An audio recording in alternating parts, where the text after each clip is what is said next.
di antara pemimpinnya seharusnya itu mensejahterakan rakyat, mengadilkan dan memakmurkan, membuat situasi dan suasana itu adem ayem.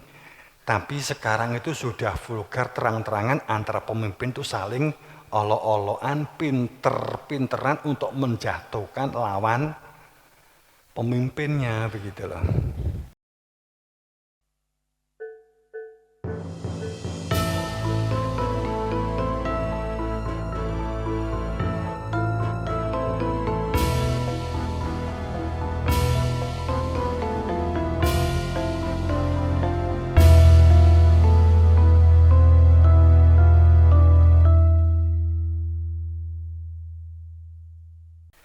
Watapi sabila man anaba ilaya. Carilah hingga ketemu, kemudian ikuti jalannya man loh ya, bukan mayit, man, bukan mayit. Ini penting, jadi harus difahami, bukan mayit. Watapi sabila man, orang. Kalau orang berarti ada di antara kita yang ambekan. Man anaba ilaya. Anaba itu kembali, bukan nanti, tapi telah menyatakan kembali. Ilaya. Jadi carilah jalan orang yang telah pernah menyatakan kembali. Kemudian ilaya marji hukum. Jadi kan jelas tapi supaya tidak di dalam prasangka, supaya tidak di dalam kira-kira, supaya tidak katanya ke katanya, supaya tidak dari bacaan ini bacaan itu kemudian tidak mengenal apa-apa, tidak wa ma'amani wa amanikum wa ma'ani ahli kitab, tidak karena angan-angan, perspektif dan dugaan hasil dari bacaan dan konsep-konsep yang diperoleh dari bacaan, tapi dari man anaba.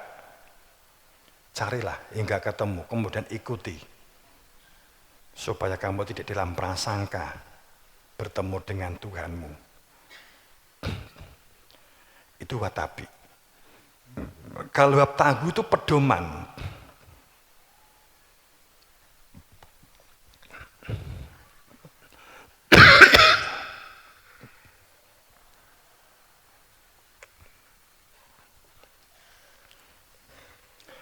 Pedoman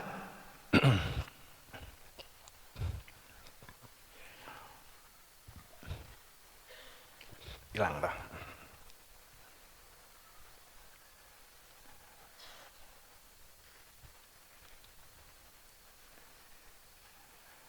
Kalau watapi itu carilah hingga ketemu, kemudian ikuti. Kalau wabtagu itu pegang, pedomi. Tapi makna sama mencari, wabtagu, kemudian pedomi, cekelen, ilahi.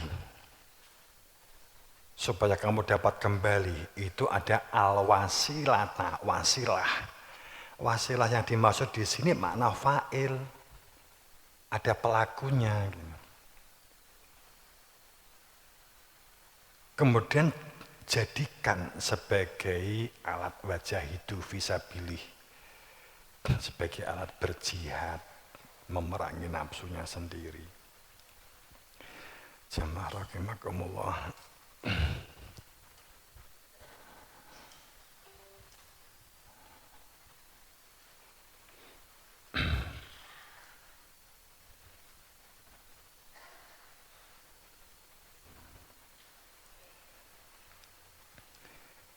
Oke, gini, akhir-akhir aja.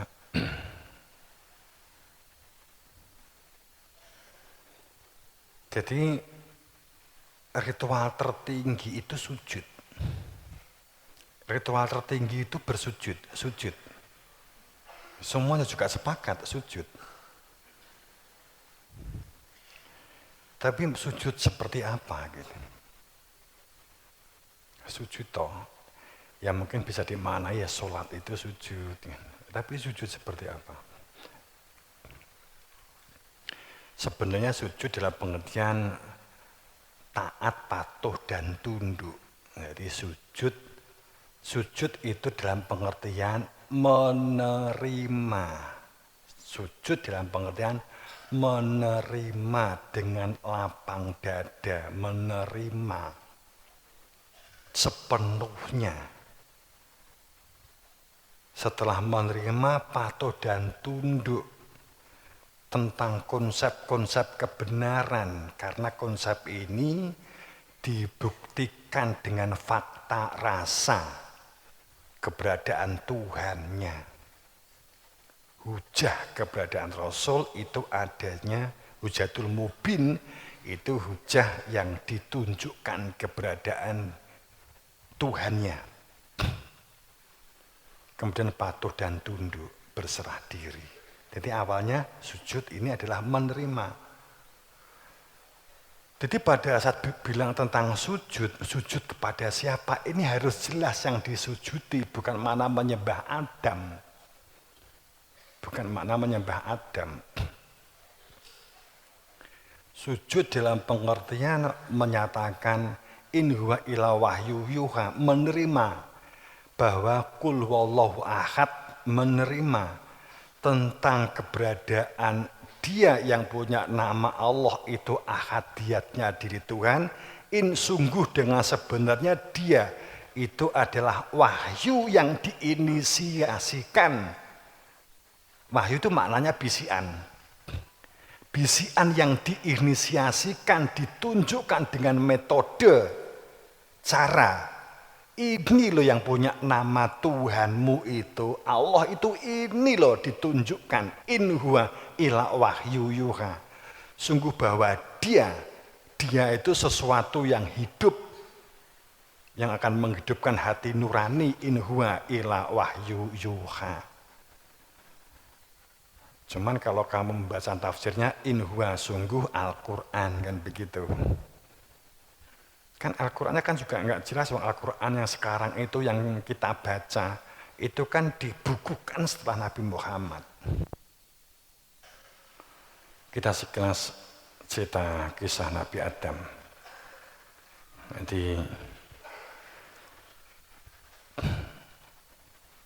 Jadi Nabi Adam itu, tapi ini kisah ini saya dari guru saya dari gurunya itu ya, dalam sebuah silsilah itu cerita. Dulu bapak itu Mbah Yai ya. Itu dulu karena sering, ya sekarang sudah besar ya Hasan Hussein itu. Dulu kan lek-lekan. Selama 5 tahun, selama 6 tahun kan lek-lekan. Tiduri diwalik, jam 6 lagi turu begitu. Kemudian sekitar jam 10 itu biasanya Mbah Yai ngingok. Kemudian lagi kembar kayak ngopo le. Ini kok dolanan teng Jawi. Akhirnya saya berdua dengan bapak itu akhirnya jalan terus jagongan. Saya semula juga nggak ngira kalau itu bagian dari sebuah makna gulawentah. Kemudian cerita tentang ini, Adam, ini. Terus di akhir-akhir cerita ki sing hati-hati, kejaba nek wis jamane kan gitu. Jadi dari penjelasan guru kita dari gurunya itu plagiat. Ya.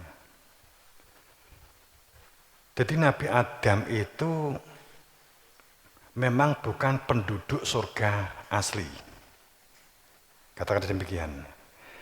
Jadi Nabi Adam itu seperti pelancong, kemudian dia itu karena dia memiliki pemikiran yang hebat, sains dan teknologinya, pengetahuan dan wawasannya itu luar biasa. Pinter banget. Akhirnya dia masuk menjadi anggota di surga itu. Surga itu mana? Surga itu al-jannah. Jannah itu satu tempat yang sangat indah dan nikmat. Di situ semuanya kehidupan itu makmur, adil, keadilan, kebenaran, kejujuran. Keadilan itu sangat habit sangat terbangun dan terjaga sedemikian rupa dan saling menjaga di antara penduduknya, komunitas itu. Terjadi satu rangsangan penduduk surga di situ itu memiliki kemampuan kreatif dan inovatif yang luar biasa. Rangsangan untuk kreatif, rangsangan untuk inovatif itu luar biasa di surga itu. Gitu loh. Itu di mana? Ya di dunia. Kan itu. Bapak saat ketika ini iki kanggo awake dhewe le, kono-kono engko njomblak kan gitu. Lah saiki kan kita sudah sering ngungkap Nabi Adam diduk ke surga. Kowe pernah berpikir enggak surga ini di endi gitu loh. Kok langit kelayang-kelayang bewok kan gitu. Kepleset. Jadi di dunia ada satu komunitas di dunia ini, di dalam sebuah negeri katakanlah demikian, itu sangat ideal sebagai kota madaniyah. Itu luar biasa. Kan gitu. Adam, penduduk surga ini semuanya memiliki ilmu tauhid, terdidik dan sistem pendidikan. Makanya kalau kita ingin nyontoh ini sebenarnya, tapi piye nyontoh nih kan gitu kan? Karena di sini sistem pengajarannya, sistem kurikulumnya itu semuanya terbangun dan terbentuk menjadi sebuah pola di situ. Sebagai sebuah sistem kejujuran, kebenaran, keadilan. Terbangun perilakunya kesadaran. Itu luar biasa. Ternyata ada orang yang di luar surga itu ada yang memiliki kemampuan sains dan teknologi dan wawasannya luar biasa. Dia ingin menjadi anggota dimasuk di komunitas surga itu. Bisa enggak ya kan gitu. Akhirnya dia masuk. Dia dimasuk di situ, kemudian pikiran-pikiran beliau pada saat itu ternyata memang luar biasa. Luar biasa. Belum punya ilmu tentang tauhid, tapi pola sistem singgungannya, komunikasinya, sistem sosialnya, tatanan sosial dalam dirinya itu seperti orang punya ilmu. Tapi di sisi tertentu suatu saat karena faktanya dia memang belum mengenal Tuhan, akhirnya mudah digerogoti dengan keinginan-keinginan tertentu. Karena hati nuraninya belum fungsi. Sehingga masih ada pengakuan. Bahkan titik tertentu pengakuannya muncul gitu. Muncul.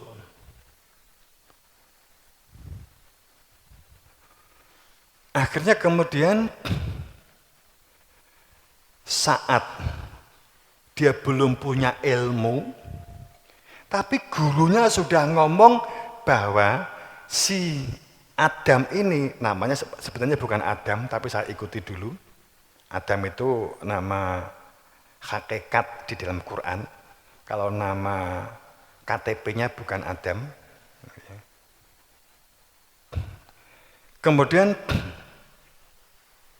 saya sebut aja si S gitu ya. Kemudian pada si S ini, si Adam lah gitu. Kemudian si Adam ini ingin membuat tata pola atau merubah sebuah sistem, membuat lomba persaingan, bla bla bla bla bla bla bla begitu. Tapi juga masyarakat di situ sudah mendengar dari gurunya itu ada ungkapan begini, sok sing neruske kuwi kan gitu. Ini ada anggota kelompok di komunitas surga ini tidak bisa terima. Salah satu unsur manajemen, salah satu unsur manajer di situ unsur pimpinan, nggak bisa menerima kalau yang nanti yang melucukan Adam, bukan penduduk asli di situ, tapi orang luar tiba-tiba menjadi itu. Kemudian akhirnya itu digerogoti mentalnya. Makanya kan kalimat bahwa fawas wasa ilahi syayatin, pada saat syaitan membisikkan pikiran jahat kepada Adam dengan berkata, ya Adam, hal adulluka ala sajarotil khuldi, yang mendefinisikan sajaratul khuldi bukan Tuhan, yang mengatakan bahwa sajaratul khuldi itu setan, iblis. Tuhan nggak pernah mengatakan khuldi. Yang mendefinisikan dengan kalimat sajaratul khuldi itu si setan atau si iblis. Tuhan selalu menyebut di semua ayat hada sajaroh, hadihi sajarotin, hadihi sajarotin, bukan hadihi sajarotil khuldi, enggak pernah. Jadi sebutan khuldi itu adalah kalimatnya setan, sebuah iming-iming.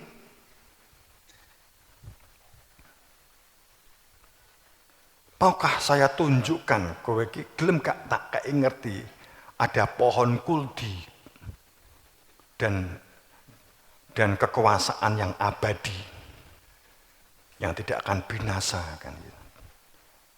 Kenapa?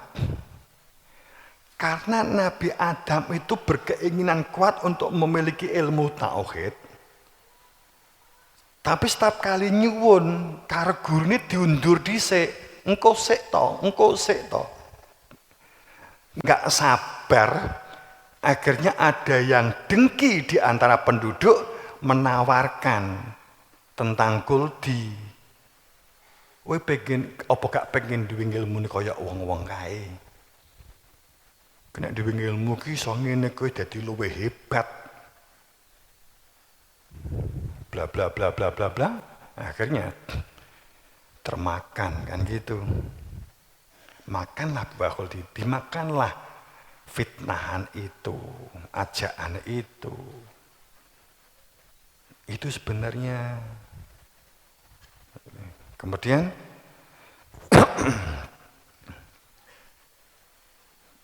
sama gurunya, loh lah kok kowe mangan buah khuldi kan gitu. Loh kowe ki orang tau nyuwun ilmu karo aku, tapi kok kowe ki kok ngono kan gitu lah. Dibuka begitu loh ya. Enak. Jadi kemudian disebut si iblis itu ngaku gitu lah. Membuat apa jenenge? Majas. Konkretnya dia itu enggak ditunjuk oleh gurunya, tapi dia membuka tentang tauhid ke Adam gitu loh. Dia itu enggak punya hak membuka, yang punya hak itu gurunya. Dia iri dibuka kan gitu. Akhirnya terus Nabi Adam biasanya kan terus menjadikan mentalnya rusak. Tidak dari yang berat dan penang dan sah menjadi rusak mentalnya. Akhirnya Nabi Adam sempat kacau pikirannya, akhirnya dikeluarkan dari komunitas surga itu, dikatakan keluarlah dari surga. Kemudian si yang memikirkan, yang menjadikan, membisikkan pikiran jahat ini masih dimaklumi, belum dikeluarkan saat itu kan begitu.